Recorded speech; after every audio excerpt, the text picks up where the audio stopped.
청와대 시절에 통계 조작에 관한 건데요. 감사원이 당시에 그 장하성, 김수현, 김상조 이 고위직 인사에 대해서 수사를 의뢰할 것으로 그렇게 지금 검토를 하고 있답니다.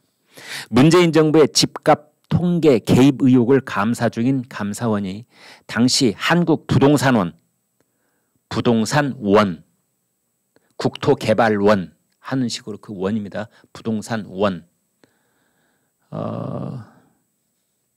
이 이제 국토부 산하 공공기관입니다. 한국부동산원 집값 통계인 주간 주택가격 매매 가격지수 변동률, 그것이 인위적으로 조작된 정황을 포착했다고 합니다. 어떤 식으로 했느냐? 이제 부동산원이 서울 집값이, 서울 아파트값이 어떤 변화가 있고 지난주에는 어떻게 변화를 했다. 이제 부동산원이 통계를 딱 마련할 거 아닙니까? 그러면은 청와대 정책실장이 가져와 봐. 국민한테 발표하기 전에 이틀 전에 그렇게 지시를 해. 가져와 봐. 그래서 이제 그걸 또 갖다 놓고 청와대에서 미리 보는 겁니다. 당신들 지금 정신이 있는 거야, 없는 거야?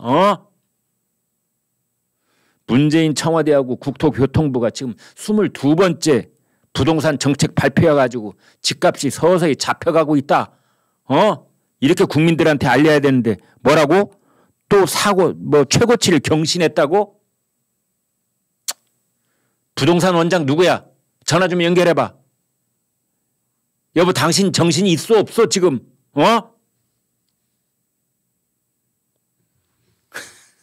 그렇게 해서 다시 내려 보냈다는 거죠. 그래서 이제 이틀 뒤에 국토부 산하 한국부동산원이 이제 공식적으로 기자들한테 집값 동향을 발표를 하는 겁니다.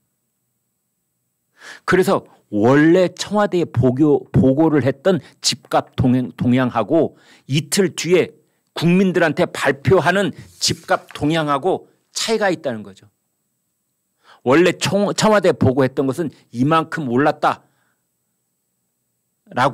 그 원본이 있는데 청와대에 가서 혼나고 난 다음에 발표할 때 보면 이게 집값이 뚝 떨어져 있게 그렇게 발표가 된다. 그러한 의혹을 감사원이 밝혀냈다. 그래서 이런 집값 동향에 당시 청와대에 그 뭡니까? 컨트롤 타워가 누구냐면 정책실장이거든요. 지금 말씀드린 세 사람, 방금 전에 사진 보여준 그 세 사람 있잖아요. 장하성, 김수현, 김상조. 그 맨 오른쪽에 있는 사람은 김현미 국토부 장관이었습니다. 저 사람들 수사해달라. 직권남용, 업무방해, 통계법 위반. 이제 저런 거를 그 관련 업계에서는 그 속칭 뭐라고 하냐면 마사지를 한다고 합니다. 통계 숫자 마사지. 네. 통계 숫자 마사지를 했던 것이 아니냐 이런 겁니다. 조선일보 사설 하나 보여드리겠습니다. 보여주십시오. 조선일보 사설이 아주 준열하게 꾸짖은 적이 있습니다. 문재인 정부 통계 조작 의혹, 국가의 근간을 흔드는 중대 범죄다. 그렇습니다. 그렇습니다. 경제 성장 정책을 세우든 에너지 정책을 세우든 부동산 정책을 세우든 국가의 정책은 수십조, 수백조 원이 장기적으로 들어가는 그러한 정책들은 다 통계를 기반으로 해서 정책을 세우는 겁니다. 그런데 그 통계가 엉터리라면 그 나라의 정부가 향후 5년 동안 10년 동안 쏟아붓는 수백조의 그 예산은 헛군데다 쓰는 겁니다. 국민의 혈세가 헛군데 써지는 거예요. 아니면 국가의 경제를 뒤로 빠꾸시키는 겁니다. 이거보다 더 큰 국가적 중대 범죄가 어디 있겠습니까? 소득 주도 성장, 그때도 통계를 다 조작했다는 의혹이 있습니다. 그래서 최저임금 인상의 긍정 효과가 90%다. 뭐 이렇게 문재인이 우겼던 거지요. 그리고 탈원전 정책, 이건 너무나 유명하지요. 월성 1호기 경제성 조작해가지고 연장 가동해봤자 아무 쓸데없다 이런 식으로 산업부가 밑에 한수원 막 팔비틀어가지고 그 경제성 조작 다 했던 거 아닙니까? 그 다음에 서울의 아파트 시세가 4년 동안 2배나 폭등을 했는데 그때 문재인 청와대는 겨우 14% 올랐습니다. 아파트 값이 안정세에 들어가고 있습니다. 바로 그 대목입니다. 이 대목 지금 감사원이 밝혀내고 있는 거예요. 아파트 값이 2배가 폭등을 했는데 그때 청와대에서는 14%. 왜 이런 14%라는 헛소리가 나온 것일까? 알고 봤더니 한국 부동산원 팔을 비틀어가지고 너 죽을래? 너는 모가지가 2개요? 그 당시에 누가 그렇게 협박을 했겠습니까? 청와대 정책실장이 했던 것 아니냐. 그리고 거기에 국토교통부 장관이 맞장구를 쳤던 거 아니냐 해서 지금 그거 수사해달라고 의뢰할 거라는 겁니다. 그리스는 재정적자 통계를 조작했다가 국가 부도를 맞았다. 20년 전에 우리나라도 경제 펀더멘털이 튼튼했다고 우기다가 외환 위기를 경험했다.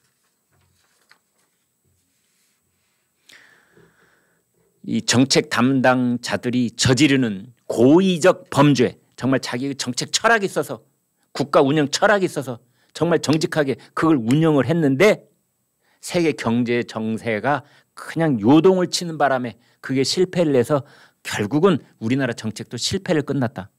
그런 경우에는 누가 뭐라고 합니까? 네? 그런데 그런 것이 아니라 일부러 자기네들 그 입맛에 맞게 통계를 조작하고 아래 하위 기관들, 공공기관들, 통계를 담당하는 기관들을 팔을 비틀고 협박을 하고 네 모가지가 2개냐 3개냐 해가지고 그거를 가지고 정책을 했다면 이 사람들은 반드시 우리나라 형법이 정하는 최고 형량을 살도록 해야 되는 겁니다.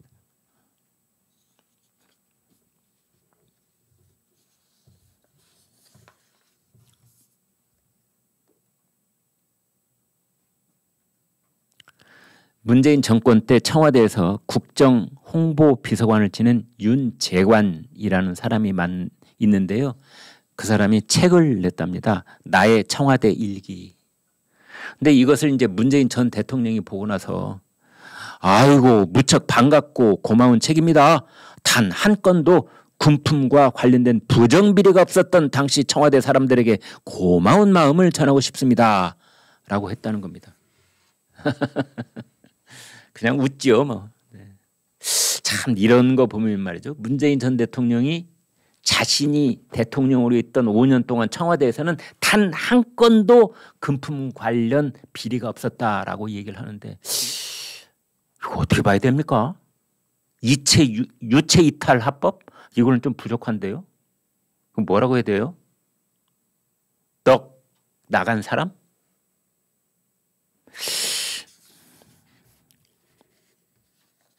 국민의힘 대변인들이 가만히 참을 수가 없었겠죠.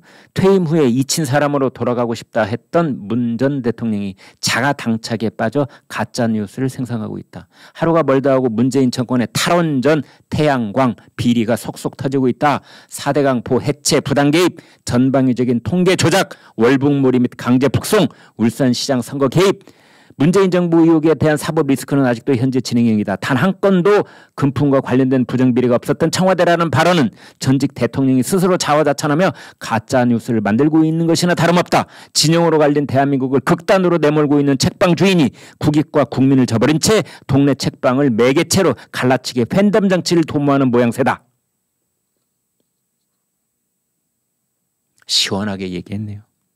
퇴임한 지금까지 민주당과 함께 가짜뉴스 공동 제작에 열을 올리고 있다. 문재인 전 대통령은 30년 지기인 울산시장 선거 개입 사건, 월성 1호기 경제성 조작 사건, 라임 옵티머스 펀드 사기 사건, 환경부 블랙리스트 사건, 김학의 전 법무차관 불법 출국 금지 사건, 유재수 전 부산부시장 감찰 무마 사건 등 문재인 전 대통령 청와대에서 일어나는 굵직한 사건만도 나열하기 버겁다. 저도 읽기가 너무나 버겁습니다. 참나 정말. 그래놓고 자기가 그때 데리고 있던 비서관이 책 한 권 쓰니까 뜩 읽어보고 아이고 귀여워라 참 잘 썼어 일로 와봐 사진 한번 더 찍자고 그러고서는 한다는 말이 자기 5년 동안에는 금품과 관련된 부정비리가 단 한 건도 없었답니다. 거기까지만 말하겠습니다.